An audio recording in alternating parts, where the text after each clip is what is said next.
नमो नमो विद्यार्थियों, हम पढ़ रहे हैं बीए पार्ट थर्ड में संस्कृत विषय। और संस्कृत विषय में विद्यार्थियों हम पढ़ रहे हैं रघुवंशम। और यह जो रघुवंशम है विद्यार्थियों, इस रघुवंशम में आपने जब पढ़ा तो आपको पता है जो छठवां सर्ग है उसमें अज इंदुमती स्वयंवर का वर्णन है।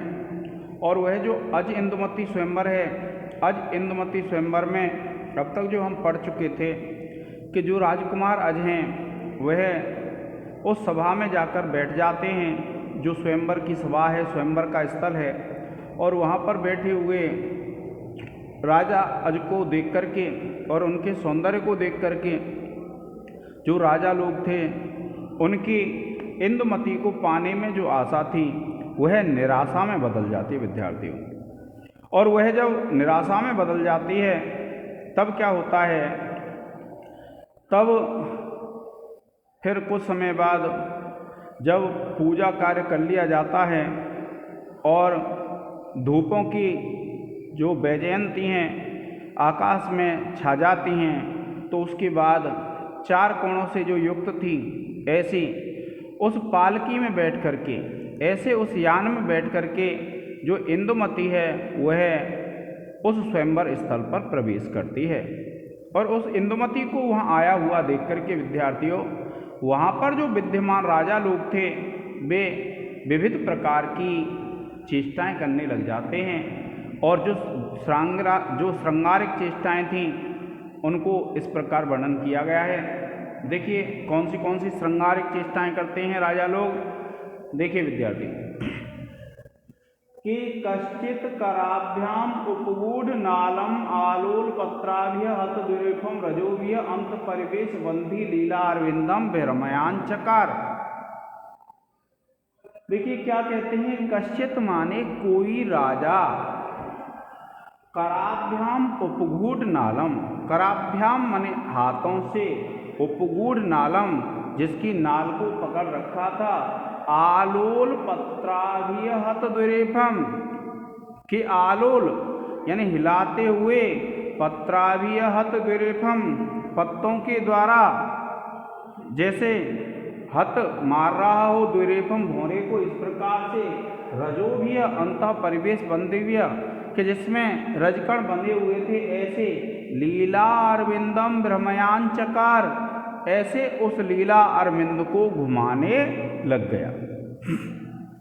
क्या कहते हैं विद्यार्थियों कि जब क्या हुआ कि इंदुमती जब वहाँ पर उपस्थित हो गई, कहाँ पर उपस्थित हो गई, उस स्वयंवर में। तो स्वयंवर में जब इंदुमती उपस्थित हो गई तो फिर क्या है, देखिए क्या कहते हैं कि उन सभी में से कोई एक राजा निश्चित रूप से अपने दोनों हाथों से कमल दंड को अच्छी तरह से पकड़कर और उसके पत्तों को चंचलता पूर्वक हिला हिलाकर भौरों को भगाने लगा तथा परागकणों के द्वारा जिसके अंदर का मंडल अच्छी तरह से बांध दिया गया था, ऐसे सुंदर कमल को वह घुमाने लगा।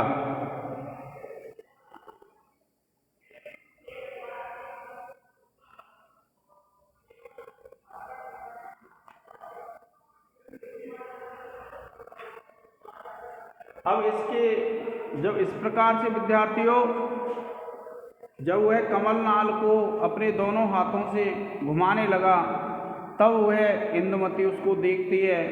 और इंदुमती देखती है तो इंदुमती को जो वह इशारा कर रहा था वह इस बात का इशारा कर रहा था कि यदि तुम मुझसे शादी कर लेती हो तो मैं तुम्हारे इशारों पर नाचूंगा। उसका क्या तात्पर्य था कि यदि तुम मुझसे शादी कर लेती हो तो मैं तुम्हारे इशारों पर नाचूंगा। तो इस प्रकार से वह जो इंदुमती है यह समझ गई कि यह तो कुलच्छणी राजा है, जो संपूर्ण राजाओं में इस प्रकार की हरकतें कर रहा है वह अच्छा नहीं हो सकता। इसलिए इंदुमती ने उस राजा को भी छोड़ दिया। अब देखिए इसमें जब व्याकरण टिप्पणी लिखेंगे कि कराभ्याम, कराभ्याम है तो कराभ्याम में तृतीया विभक्ति द्विवचन हो जाएगी। और देखिए रजोभ्य अंतः, तो रजकण, रज प्लस रजोभ्य प्लस अंतः, विसर्ग संधि हो जाएगी। लीला अरविंदम, लीला प्लस अरविंदम, और भ्रमयान चकार, भ्रमयान चकार तो किरी धातु है, और लिट लकार प्रथम पुरुष एक वचन। इस प्रकार से क्या है उसका वर्णन मिलता है विद्यार्थियों। अब देखिए क्या कहते हैं कि विस्रस्तम अंसाद अपरो विलासी रत्नान विद्धंगद कोटि लग्नम प्रालंबम उत्कृष्ट यथा अवकाशम निनाय साचीकृत चारु वक्त्रम।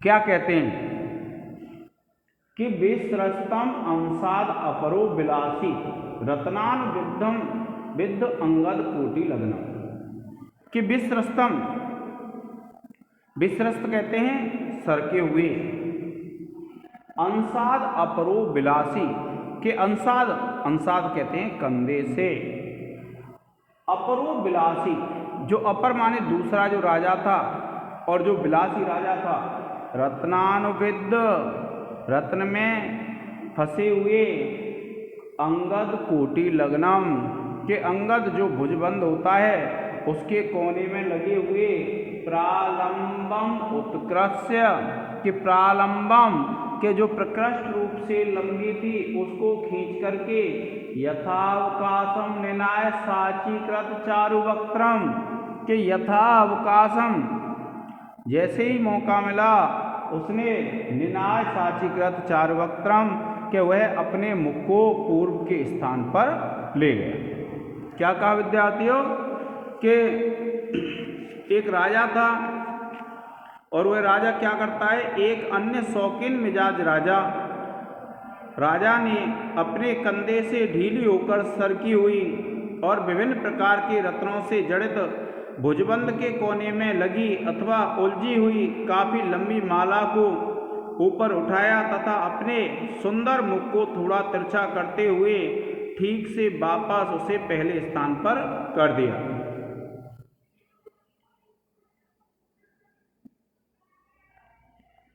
देखिए आकुन क्या कहा, विस्रस्तम, विस्रस्तम माने सरकी हुई, अंसात कंधे से, अपरो विलासी, अपर माने जो दूसरा विलासी राजा था, रत्नानुविद्ध अंगद कोटि लग्नम के रत्नों से युक्त जो अंगद था, जो भुजबंद था, उसके कोने में लगी हुई,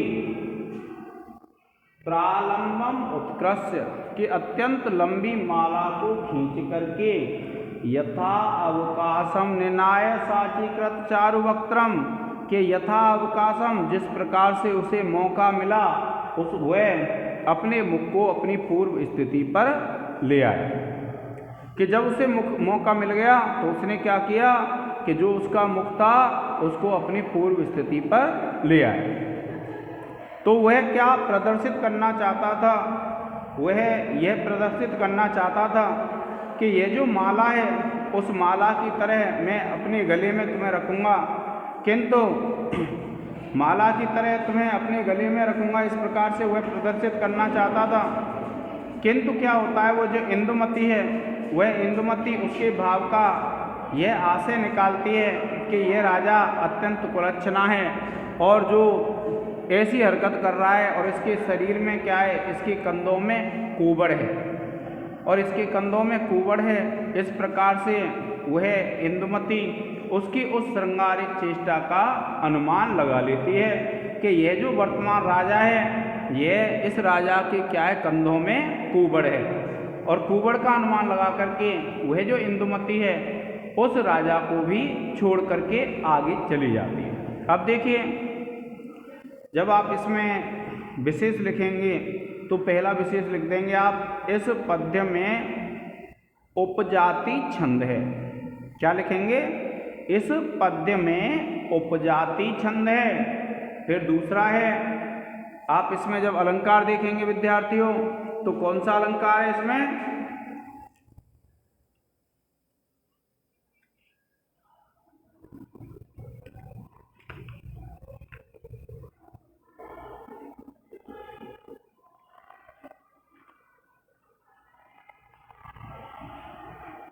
स्वभावोक्ति अलंकार है, क्योंकि उस राजा की और इंदुमती की स्वाभाविक चेष्टाओं का इसमें वर्णन किया गया है, इसलिए इसमें स्वभावोक्ति अलंकार का वर्णन है।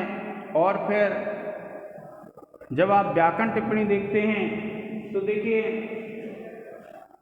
ये है जैसे अंसाद अपरो, तो अंसात अपरो ये जसत्व संधि हो जाएगी।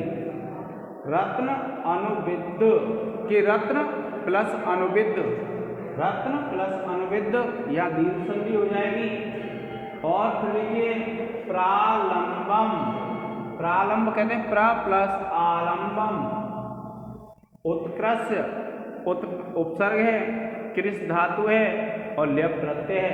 यथा अवकाशम, यथा प्लस अवकाश दीर्घ संधि है। निनाय लिट लकार परोक्ष भूतकाल, प्रथम पुरुष एक वचन।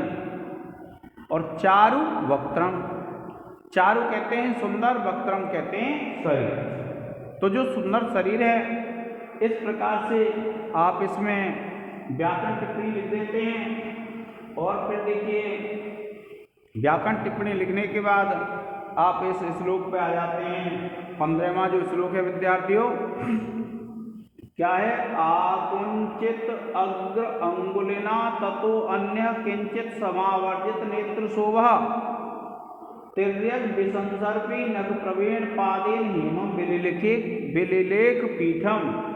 कि तिर्यक आकुंचित अग्र अंगुलिना, आकुंचित कहते हैं सिकोड़ करके, अग्र अंगुलिना आगे की अंगुलियों के द्वारा। अन्य किंचित समावर्जित नेत्र शोभा कि जो अन्य राजा था जिसने अपनी नेत्रों की जो शोभा थी उसको कुछ कम कर लिया था, ऐसा तिर्यक विसंसर्पी कि तिर्यक कहते तिरछे, विसंसर्प माने फैलाने हुए, नख प्रभेण नाखूनों की प्रभा से, पादेन हेमम विलिलिखे विलिलेख के वह पैर से उस सोने की पीठ पर कुछ लिखने लगा। क्या कहा? आकुंचित अग्र अंगुलिना कि आगे की उंगलियों को आकुंचित करके, अन्य किंचित समावर्जित नेत्र शोभा कि जिसने अपनी नेत्रों की शोभा को कुछ सिकोड़ लिया था, ऐसा तिर्यक विसंसर्पी नख प्रवीण कि तिर्यक तीछा करने से जिसके नाखूनों की शोभा फैल रही थी, ऐसे पादेन एवं विलिलेख कि उसने अपने पैर से उस सोने पर कुछ लिखा। क्या कहते हैं कि अपने पैर से उस राजा ने उस सोने की पीठ पर कुछ लिखा।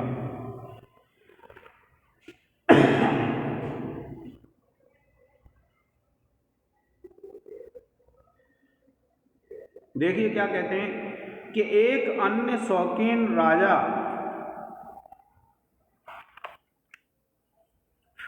क्या कहते हैं कि उसके बाद किसी एक दूसरे राजा ने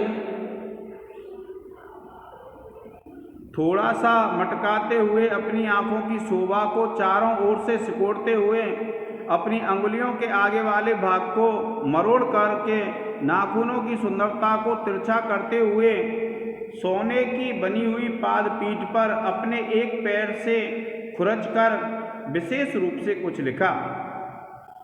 अब इसमें जब वो जो राजा लिखता है,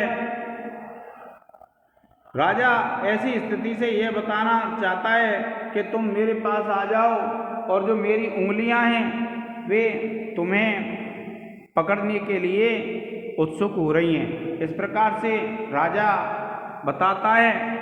और जब ये राजा बताता है तो वह क्या सोचती है कि ये तो अत्यंत कुलच्छना राजा है जो इस प्रकार की हरकतें कर रहा है। इसमें भी क्या विद्यार्थियों, उस स्वयंवर स्थल का स्वाभाविक वर्णन है और स्वाभाविक वर्णन है इसलिए इसमें स्वभावोक्ति अलंकार है। और जब आप इसकी व्याकरण टिप्पणी देखेंगे तो देखिए आकुंचित अग्र अंगुलिना, यहाँ दीर्घ संधि हो जाएगी। और अंगुलिना में अंगुली शब्द है तृतीया विभक्ति एक वचन।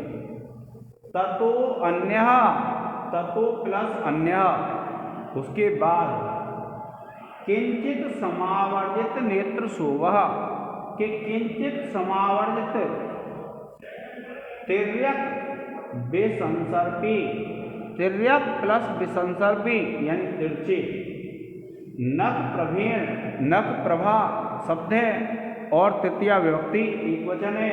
पादेन, पाद शब्द है तृतीया एक वचन है। और बिलिलेख, लिख धातु, बी उपसर्ग लिख धातु, लिट लकार प्रथम पुरुष एक वचन। इस प्रकार से विद्यार्थियों इसमें व्याकरण टिप्पणी हो जाती हैं। आप इसका एक स्क्रीनशॉट ले लें।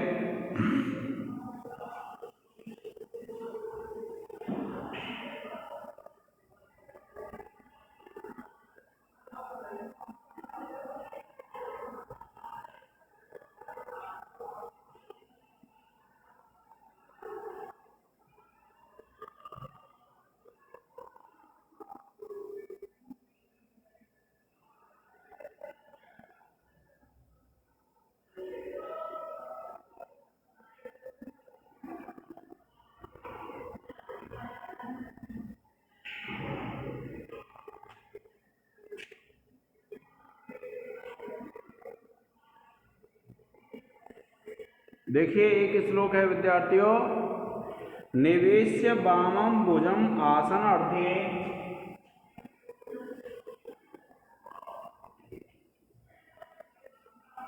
निवेश्य वामम भुजम आसनार्धे, निवेश्य वामम भुजम आसनार्धे तत्सन्निवेशाद,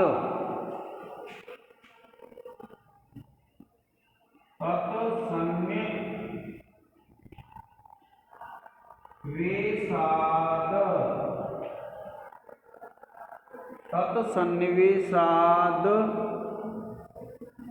धिकोन्नतांसम,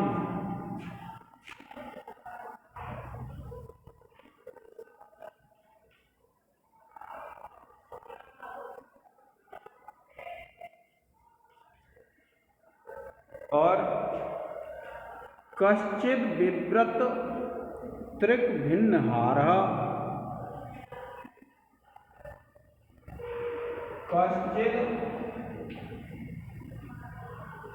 विव्रत त्रिक भिन्न हारः सोहृत सम समाभाषण,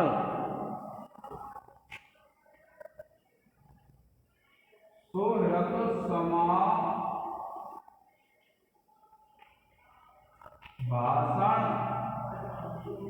सोहृत समाभाषण तत्परो अभूत,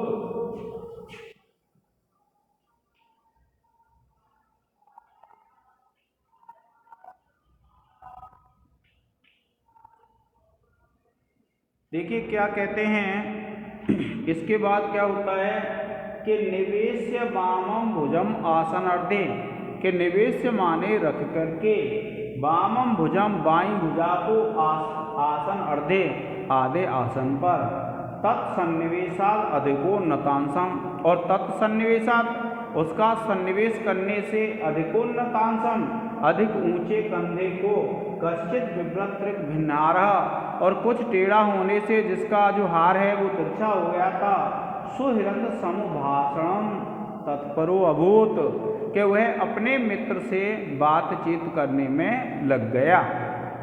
क्या कहते हैं कि निवेश माने रख करके, वामम भुजम बाईं भुजा को, आसनार्धे आसन के आधे भाग पर, तत्सन्निवेशाद अधिकोन्नतांसम कि उसका सन्निवेश होने से अधिक उन्नत कंधे को, कश्चित विव्रत त्रिक भिन्नहारः कुछ तिरछा जो हार था सो हृत समाभाषण तत्परो अभूत कि अपने मित्र से बातचीत करने में तत्पर हो गया।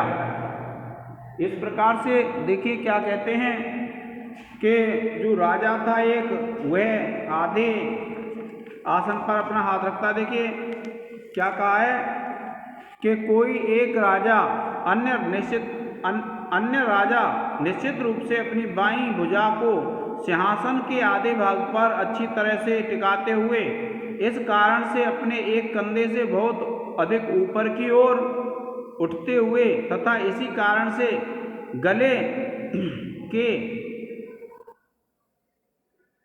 गले में पहने हुए हार के लटक कर पीठ के पीछे वाले भाग की ओर चले जाने पर अपने पास में ही बैठे हुए मित्र राजा से बातें करने लग गया।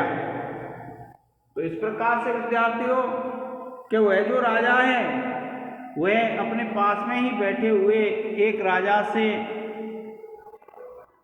बातें करने लग गया।